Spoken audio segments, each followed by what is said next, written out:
Halo Ngominers, apa kabar? Kembali berjumpa di ngomongin Inter. Nah, sebelum kita bahas Inter, aku mau bahas dulu agak bukan nyaplir sih, agak gini ke Premier League dikit aja ini.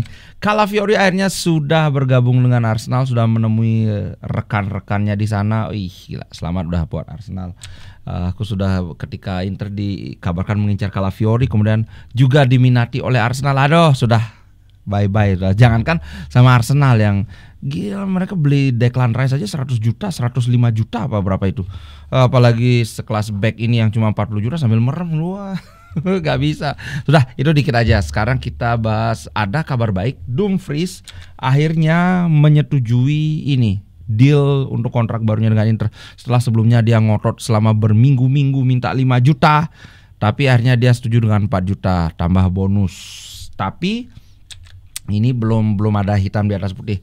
Kabarnya Dumfries akan tanda tangan setelah dia kembali dari holiday, dari liburan sekitaran awal Agustus, karena memang ada extended ini holiday vacation buat pemain-pemain yang tampil di Copa America dan di Euro. Yang sudah bergabung untuk pre-season itu adalah yang mereka yang nggak main di Euro sama di Copa gitu, bro. Sama yang sudah tersingkir lebih awal. So Lautaro masih belakangan. Tapi ngomong soal Dumfries ini belum 100% ya, karena kabarnya MU masih menjadikan dia sebagai backup.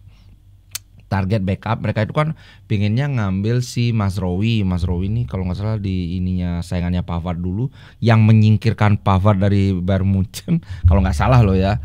Nah, kalau mereka nggak dapat Mazraoui, barulah Dumfries, dan kabarnya mereka pingin nukar dengan Wan-Bissaka, tukar tambah gitu. Mereka yang nambah. Walaupun sebenarnya Wan-Bissaka ini asik sih skillnya, cuman secara overall aku ngeliat bagusan Dumfries gitu, bro. Sementara itu Agome akhirnya sedikit lagi resmi meninggalkan Inter untuk bergabung dengan Sevilla. Nah, sebenarnya itu ada opsi pembelian yang nilainya 8 juta, tapi mereka nggak mau. Udah kasih lebih murah. Kalau 5 juta mereka kalau 8 juta mereka nggak mau, mereka mintanya 5 juta. Akhirnya Inter ya udah deh 5 juta kayak gitu. Nah, Agome dikabarkan sedikit lagi akan menyetujui ini, maksudnya akan diresmikan transfernya dengan nilai 5 juta. Ya lumayan, pakai nambahin beli breakfast buat pemain-pemain Primavera. Biar nggak kayak Barcelona kan. Masa pemain Primaveranya kayak katanya nggak dikasih ini, nggak dikasih makan gara-gara kekurangan duit. Alright, dari Agome kita bahas sekarang Carboni. Nah, mungkin kawan-kawan udah tahu ya beritanya. Ini ada yang unik tentang transfer Carboni. Inter dan Marseille sedang dari dua berita tadi itu, mereka sedang merancang paket kesepakatan yang menguntungkan kedua belah pihak, win-win lah. Jadi dia akan dipinjamkan ke Marseille dengan ongkos sekitar 1-2 juta begitu. Tapi nanti itu ada opsi pembelian sebesar awalnya dikabarkan 35-36 juta, tapi kabarnya akhirnya disepakati sebesar 40 juta. Kemudian yang uniknya adalah kalau Inter berubah pikiran,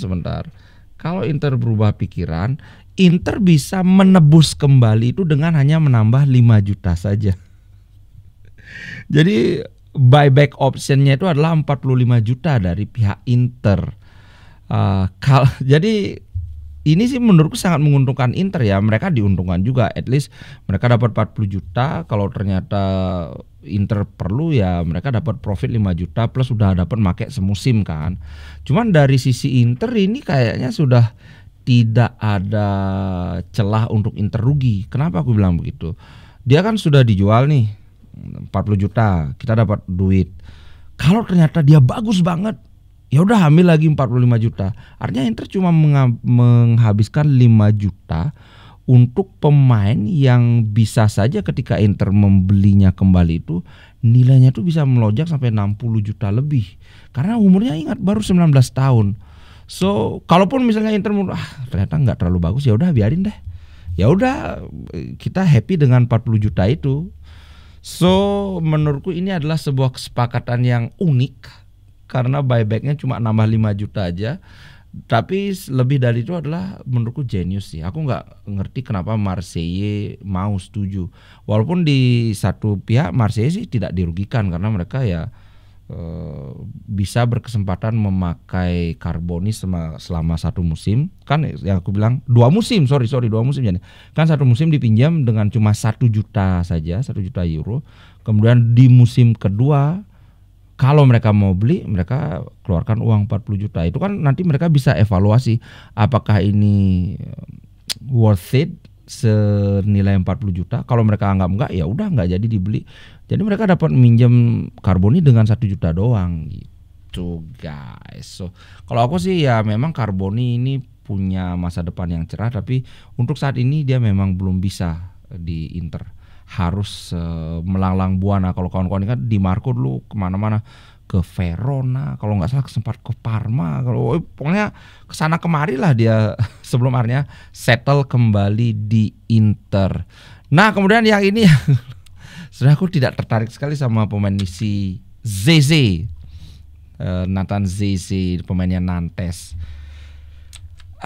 Aku sudah banyak lihat video-video dia, sama sekali tidak terkesan. Yang sebenarnya dia juga diminati oleh klub Liga Inggris, tapi si pemain sendiri menginginkan untuk pingin ke Inter. Ya lagu lama lah, pemain itu banyak pinginnya ke Inter. Aku nggak ngerti juga. Mungkin karena wah enak Inter, banyak YouTuber yang bahas Inter. Salah satunya Ngomin. Nah Zeze ini harganya maksudnya menurutku nggak masuk akal, 20 juta. Coba deh kawan-kawan kalau lihat di YouTube Nathan Zeze, lihat highlight dia itu 20 juta. Kemudian bandingkan dengan Bisek. Bisek itu cuma 7 juta. Bandingkan di sana kelihatan kok, walaupun aku sering bilang kalau highlight itu yang bagus-bagusnya. Bahkan ketika dilihatin yang bagus-bagusnya pun nggak terkesan sama Zeze ini. Nggak usah lah 20 juta buat apa. Ini apa ya, highway robbery menurutku ini, ngerampok terang-terangan kalau mereka minta 20 juta. Nah ini ada sedikit sedikit wawancara dengan BP Marotta, di mana dia dengan sangat percaya diri menyatakan saya di sini untuk membawa Inter ke level tertinggi. Wih gila. Ini aku ambil dari wawancaranya dia dengan Gianluca Rossi melalui FC Inter News. Wih, dia bilang gini, mengambil peran sebagai presiden Inter adalah sebuah kehormatan bagi saya, kehormatan yang sangat besar. Dia bilang gitu. Ini adalah ganjaran atau imbalan adalah semua pengorbanan yang telah saya lakukan sepanjang karir saya. Kemudian hal yang pertama bagi saya adalah selalu berusaha membawa Inter ke jalur kemenangan. Marotta juga memberikan pemikirannya tentang ketika dia dibanding-bandingkan dengan, karena dia kan presiden sekarang, sehingga ya dibandingkan dengan mantan presiden Inter, ada Angelo Moratti, ada Massimo Moratti. Tapi dia menanggapi dengan bijak, wah saya tidak bisa dibandingkan dengan Moratti atau Fraizolis atau Pellegrinis. Dia bilang, saya adalah orang yang mencintai sepak bola dan mencintai Inter. Wih, dia nggak mau bilang saya lebih baik, tapi dia juga nggak bilang oh saya lebih jelek, mereka lebih hebat, nggak. Dia cukup bilang saya tidak bisa dibandingkan dengan mereka gitu. Jadi dia tutup dengan, jadi saya berharap saya bisa memberikan sesuatu kembali kepada klub, sesuatu yang bisa dibanggakan, seperti yang sudah dinikmati atau dilakoni bersama ya presiden-presiden sebelumnya, ya treble lah bersama Massimo Moratti, kemudian bersama Angelo Moratti juga Scudetto dan sebagainya gitu bro. Marotta baguslah Marotta di Inter, habis itu pensiun sehingga tidak ada tim lain yang akan merasakan sentuhan tangan emasnya si Marotta kan. Nah sebagai penutup ini ada sebuah berita yang menarik. Aku ambil dari sini, aku gabungkan dengan pengamatanku untuk preseason Inter sejauh ini ya. Ini bintang Under 21 Jerman dan mantan veteran Arsenal bersinar. Udah tau lah siapa maksudnya. Tapi aku mau bahas gini. Pertama, kalau kita harus menyebutkan satu pemain yang sangat-sangat bukan mengejutkan sih ya, mengesankan di pramusim, maka kayaknya tidak ada keraguan yang harus muncul itu adalah Taremi. Bayangkan dari 3 pertandingan dia mencetak 5 gol. Dan dia itu bermain dengan pemain ecek-ecek. Maksudnya musuhnya ya memang ecek-ecek juga, tapi rekannya di Inter itu juga banyakkan dari Primavera, paling Aslani aja yang kemudian Mkhitaryan. So dengan torehan 5 golnya, bahkan sempat aku baca artikel siap membangku cadangkan Lautaro. Karena Lautaro kan nanti Agustus baru balik dia ke camp training Inter. Ada kemungkinan di laga pembuka Serie A itu Lautaro akan menjadi cadangan karena dianggap maksudnya ini baru kemungkinan ya, ada kemungkinan kondisi fisiknya belum mumpuni gitu. Nah tapi kalau kita harus menyebut selain Taremi, maka 2 nama sesuai dengan artikel itu adalah bintang Jerman Under 21 Jan Aurel Bisek dan ex Arsenal ya Mkhitaryan. Khusus untuk pertama Mkhitaryan dulu ya. Gila, aku perkirakan bahwa musim depan itu Mkhitaryan akan mulai menurun. Tapi kalau kita lihat di yang kemarin ini preseason, wah ini masih gila, DNA-nya Mkhitaryan dan kedisiplinan dia dalam menjaga merawat diri itu luar biasa, guys. Kalau orang nggak tahu, pasti nggak ada yang nyangka dia itu umurnya 35 tahun, sudah mau 36. Emang sebagus itu. Kalau aku sempat ngobrol di grup kan, Zielinski sangat aku ngelihat walaupun dia baru join, baru main lawan Las Palmas ya, main penuh. Nggak main penuh, maksudnya dari starter. Kelihatan dia sudah sangat nyambung, sudah klop. Ya sudah lama main di Inter. Tapi kalau kita lihat dengan si Mkhitaryan, waduh ini belum tentu. Kan proyeksinya itu Zielinski akan menggantikan Mkhitaryan kan. Tapi kalau ngelihat gimana Mkhitaryan bermain di preseason, belum tentu bisa digeser sama Zielinski. Tapi ya ini adalah persaingan yang sehat. Siapa yang tampil paling bagus, ya itu yang akan mendapat kesempatan. Dan aku percaya si Inzaghi ini sangat fair dia. Nah itu soal Mkhitaryan. Yang kedua adalah Bisek. Waduh, secara bertahan dia sangat bagus. Bahkan aku ngelihat dia mulai beberapa kali maju dari tengah, bukan menyisir lapangan. Kalau kawan-kawan lihat Bastoni overlap itu kan pasti di pinggir lapangan deh. Kalau bisa beberapa kali aku lihat lawan Las Palmas, kemudian sebelumnya lawan Pergolitesi kalau nggak salah, dia maju, sehingga ketika dia maju itu dia ada di posisi seorang gelandang tengah, bukan kayak posisinya fullback gitu. Wih, umpan-umpannya ngeri juga Pak. Sampai sekarang aku masih gila, masa yang gini-gini cuma 7 juta. Aduh.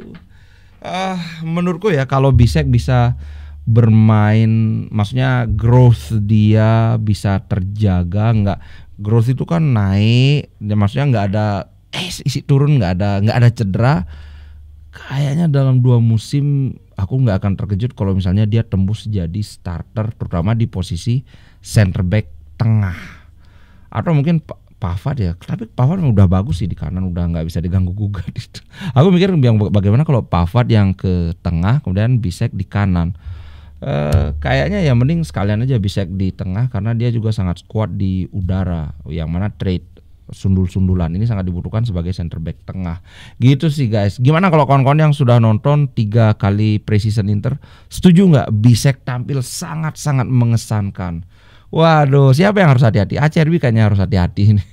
Atau malah Pavard yang harus hati-hati. Pokoknya untuk kalau sebagai gambaran ya, pertandingan pramusim kita ini sudah lebih baik dibandingkan pramusim kita musim lalu. Dimana kita tahu musim lalu kita sangat tampil dominan pada akhirnya di Serie A kan. Walaupun ya tetap kita harus harus cermati atau harus ibaratnya jangan besar kepala, ini cuma preseason dan lawannya juga bukan tim besar. Jangan kayak tetangga menang lawan Manchester City 3-2 tapi baru lihat ternyata itu Manchester City Primavera. Memang sih ada Haaland sama siapa ya, Haaland sama Ederson aku lihat yang ada di tim ini, tapi sisanya itu bahkan fotonya kalau kawan-kawan dia di line up fotonya aja nggak ada karena pemain Primavera nggak ada yang tahu gimana wajahnya. Tapi selamat lah buat Milan yang bisa mengalahkan Manchester City. Top Marco top. Juventus yang kasihan, masa kemarin 3-0 kalah. Bukan sekedar kalah lu, 3-0 lu kalahnya, padahal mungkin ya karena namanya pelatih baru kan masih agak berusaha mencari penyesuaian gitu. Tapi aku yakin Juventus pasti bisa muncul lah di musim depan. Pelatihnya aku percaya pelatih bagus itu si Thiago Motta. Apalagi mereka udah lumayan jor-joran kan di bursa transfer. Oke guys, itu dulu untuk konten kali ini. Terima kasih buat kawan-kawan yang nonton. Mulai sekarang aku akan mulai berusaha menggenjot lagi ininya. Semoga sudah bisa pace-nya itu udah ketemu lagi, nggak sering bolong-bolong. Tenggorokan juga sudah oke. Kalau misalnya lancar nanti aku akan pasang pengumuman, nanti kita live ngalor ngidul. Tapi belum janji dulu ya. Yang jelas kawan pantengin aja. Kalau misalnya oke, nanti aku akan bikin notifikasinya. Oke, ciao guys, sampai jumpa. Thank you.